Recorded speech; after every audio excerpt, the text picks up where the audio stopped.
All right. Peace and blessings. Peace and blessings. All praises to the Most High.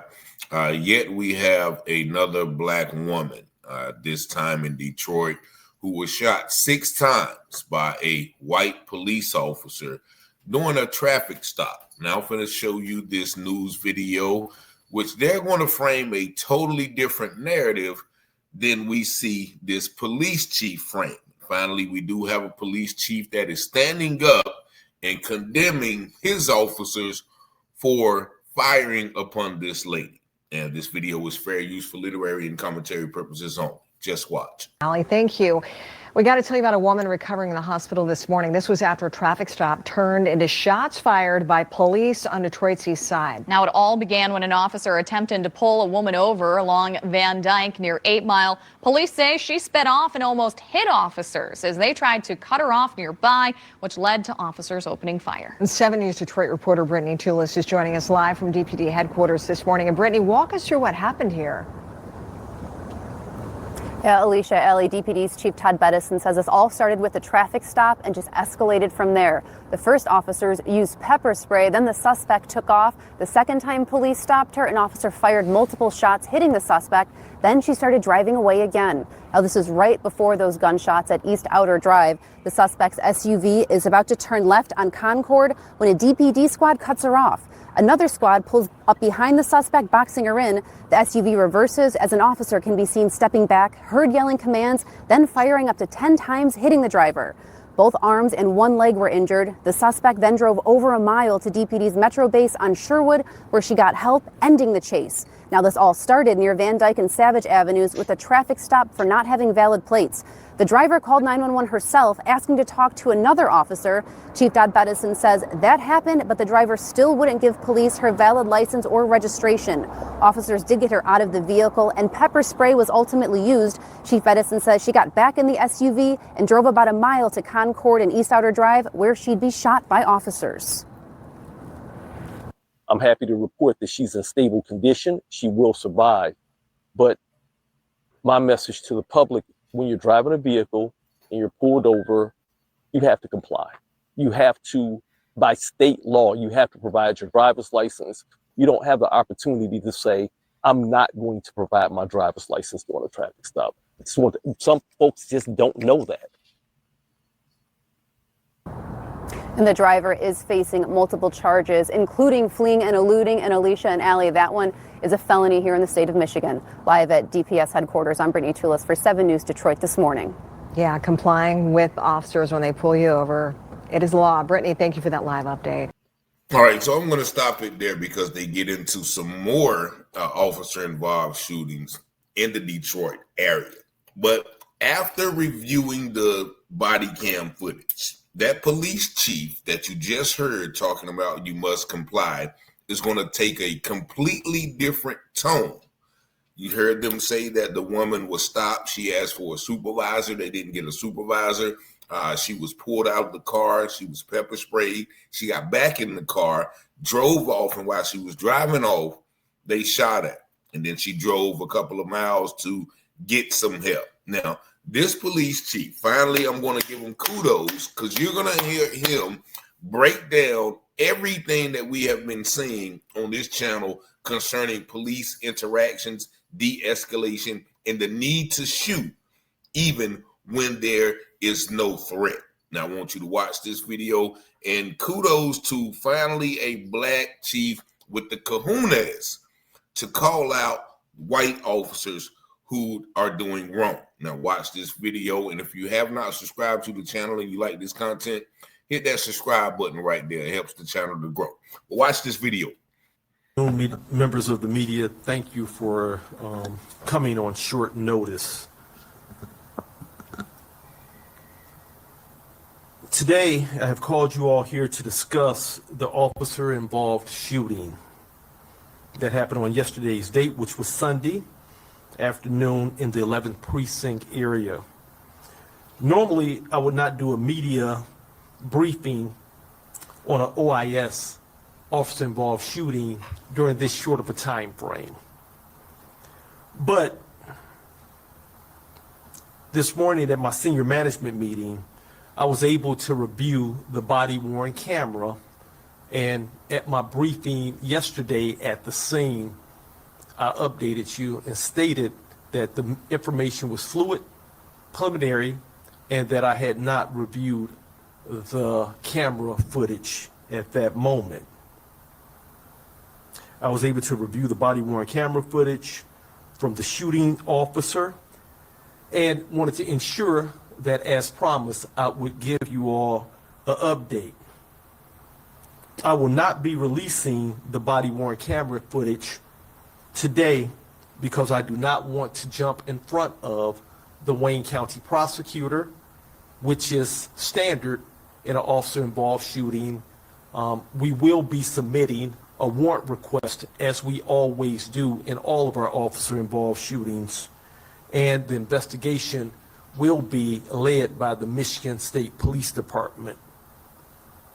But I do want to update you and walk you through what transpired to give you an update. After reviewing the body-worn footage, I can tell you that yesterday afternoon, our officer was out on routine patrol in the area of Van Dyke and 8 Mile. He observed what he deemed to be a traffic violation and conducted a traffic stop.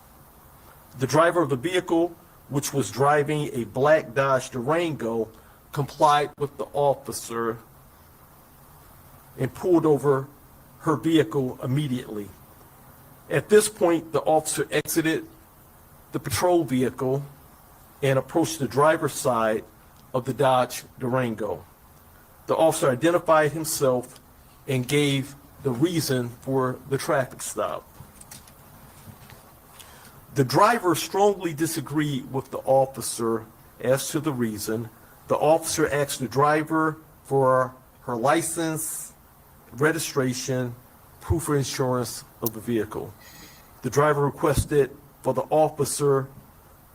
officer's supervisor numerous times, including at one point, the driver called 911 while the officer was standing at the vehicle. The officer requested backup to the scene for support. Once backup arrived, the officer physically opened the driver's door in an attempt to get the driver out of the vehicle.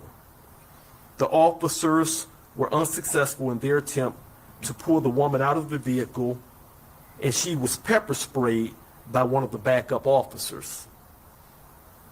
She then closed her door and the driver drove off from the scene.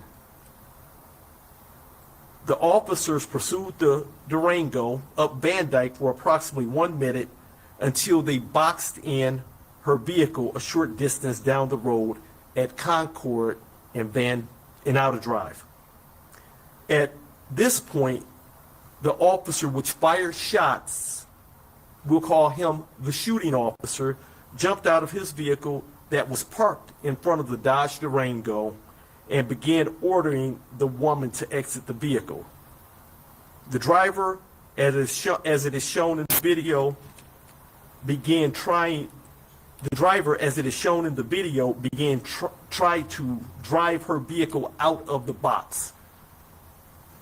While the Durango was driving away from the scene and past the officer, he ordered the woman 2 more times to get out of the vehicle before he fired multiple shots into the Durango.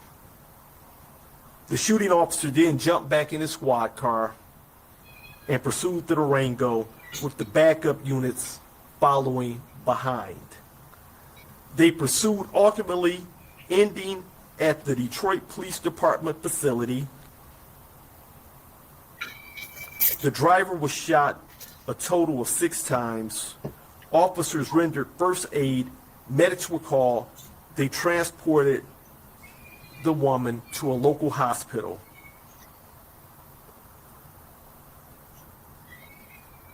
The woman was released from the hospital and subsequently taken to the Detroit Detention Center. This morning, I ordered her released from the Detroit Detention Center immediately. I want to talk about the policy violations. This incident has policy violations in multiple areas. I find them concerning. The Detroit Police Department, first of all, should not pursue, and we have a policy against vehicle pursuits for traffic. Our policy states that we will pursue individuals that have committed violent felonies only, violent crimes. DPD also has a policy against the procedure where you box in a vehicle. One vehicle in front, one vehicle behind, in an attempt to stop it from moving. I repeat, DPD we do not shoot at moving vehicles unless it is an extreme circumstance where life is at jeopardy. As an officer, we are trained to de-escalate situations. Failing to request a supervisor when one is requested falls in line with the citizen complaint. She requested a supervisor multiple times. I want you all to know that I am preparing to submit to the Board of Police Commissioners to have the shooting officer suspended without pay immediately. And again, a warrant request will be submitted to the Wayne County Prosecutor's Office. This is standard. The actions of the officer in violating our policy is not consistent with what should be done. The officer will be held accountable for that. An internal investigation is going to be headed up by the Homicide Task Force, which is led by the Michigan State Police Department.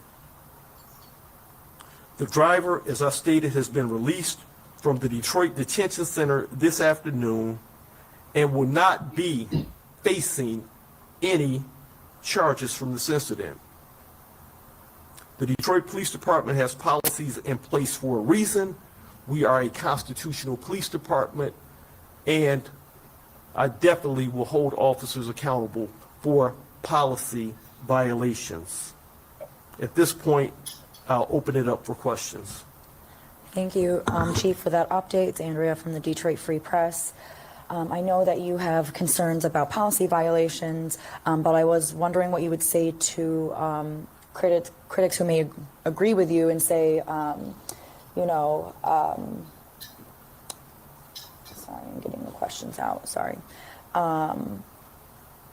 Like, how would you respond to critics who question whether all of this over an invalid license essentially was worth it, was worth all of this? I'm not going to offer my opinion or speculate at this particular time. It's an ongoing investigation based off the warrant requests being submitted. I don't want to interfere or jeopardize anything in that regard. There could be criminal charges that would result from this, could be, but I'm telling you that there definitely were procedural violations, and I'm holding the officer accountable for that. Can you tell us more about the officer? Yes, the officer has 1 year and 9 months on the job. No other citizen complaints and no other pending cases of discipline. Was he an officer beforehand, or was this his first job? That I don't know. I don't believe so. Okay. And then what was the initial traffic stop? The traffic stop, what the officer stated, speeding, tinted windows, and obscured plate. All right, thank you. All right, so I'm going to stop it right there because the question at this point is inconsequential. According to the police, he's already not tap decks. He said, look, this should have never happened, and I am going to hold the officer accountable. Even going so far as to release the young woman or lady from custody and saying that she will not face any criminal charges due to this situation. And why? He laid out several reasons. He said, we do not pursue vehicles of traffic infractions. We don't pursue nobody unless they are accused or a suspect in a violent crime. That is one. Also, he said, we do not box vehicles in. We do not box vehicles in for no reason at all. And of course, the main reason, he said, we do not shoot at moving vehicles when they are not a threat. And how many times we have seen moving vehicles be shot at. Also, she asked for a supervisor on multiple occasions. That is part of the escalations. He did not call a supervisor, but he called other backup. Now, this police chief, once again, kudos to you, Mr. Betterson, I think that's your name, laid down the events verbatim according to the body cam footage. Now, unlike the news who stated, well, she was trying to ram officers in an attempt to get away, that is not what the video camera showed. But my brother went off script, and I thank my brother for doing so. He said that the lady complied immediately when pulled over. She disagreed about the speeding ticket and asked for a supervisor. This guy neglected to get a supervisor, but he called for backup. And then he did the old age, I'm white, and get out of the car, get out of the car, how they do. He opened the door, which he should have never did. And then he couldn't pull the lady out of the car, probably a weak little teenage white boy, 2 years on the force, pulled her out the car, couldn't get her out the car. They had the pepper sprayer. Even when they pepper sprayed her, she shut the door and was able to drive off. They pursued her. They boxed her in, and he ordered her out. This guy get out the front of the car, ordered her out, and did what he's seen on the news and training videos probably, just start shooting at the lady when she didn't listen to you. The lady was shot multiple times, 6 times. He fired 10 shots, and then she drove herself to get some help. The lady actually called 911 to get some help. And so this is a situation which we have seen several times. And if it was Sheriff T.K. Coon Waters down there in what's that place? Jacksonville, he would, you never disobey the law. You always gotta comply. You always gotta, she shouldn't have sped off. He would have did everything to protect the white officer who attempted to assassinate this black woman. And mind you, we don't have any information of the officer, but I am going to assume, you see the caption, white officer shoots black woman. Why? Because white officers are the only one who is just wantonly, with reckless abandon, shooting black people over a traffic violation. Now, you heard the chief tap dance a little bit when the black reporter asked her, "Well, do you think all of this is worth it over a traffic violation?" We all know it's not. They do all these things all the time. Stoplight violation, seatbelt violation, whatever. Okay, well, now give me a supervisor. Now get out the car. Get out the car. I'm giving you a lawful land.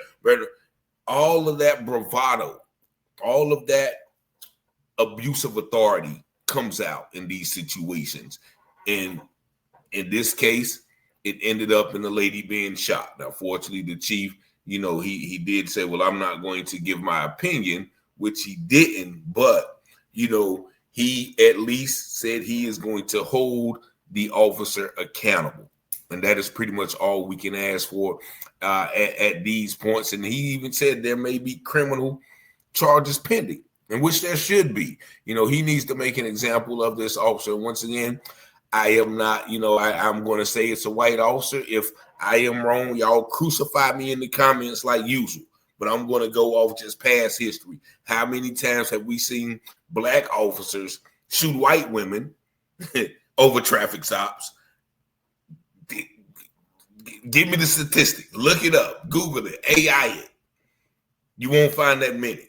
But we have seen white officer shoots black women in the car driving. One officer just got convicted of killing a pregnant woman as she tried to get around him driving on the sidewalk. And so shout out to my chief, man. I got to give my chief kudos, man. If you're watching this, man, I thank you for standing on business. And other chiefs around the nation, especially black chiefs, should take this attitude and take a page out of this playbook of this brother standing on business. But we're going to give you some more information. Hopefully that lady will get a hefty compensation for her treatment. And, you know, events like this would start to subside when officers start being held accountable. But y'all let me know what y'all think about this video in the comments. Y'all see the number 919-587-7782. Again, thank y'all for watching, liking, sharing, and subscribing to the channel.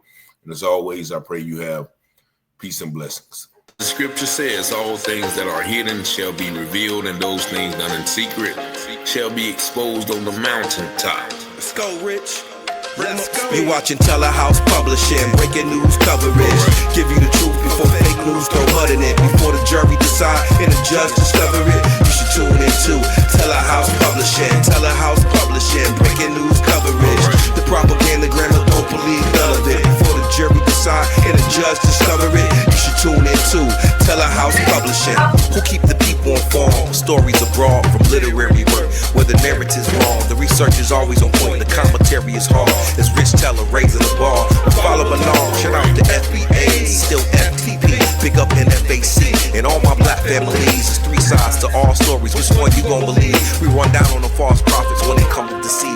100% urban world news, current events. We don't like them lies. Media is biased, we got God beside us, ladies and gents is power. If you don't know by now, look around, we the darkest hours. Cops squeezing hammers, cause they don't understand us. We stop and freeze with our hands and kill us off like cancer. Don't speculate before the facts on the case. Telehouse set them straight, my brother Rich investigates. You watching Telehouse Publishing, breaking news coverage. Give you the truth before fake news throw mud in it. Before the jury decide and the judge discover it, you should tune into Telehouse Publishing. Telehouse Publishing, breaking news coverage. The propaganda grammar, don't believe none of it. Before the jury decide and the judge discover it, you should tune into Telehouse Publishing. Negroes have listened to the trickery and the lies and the false promises of the white man now for too long.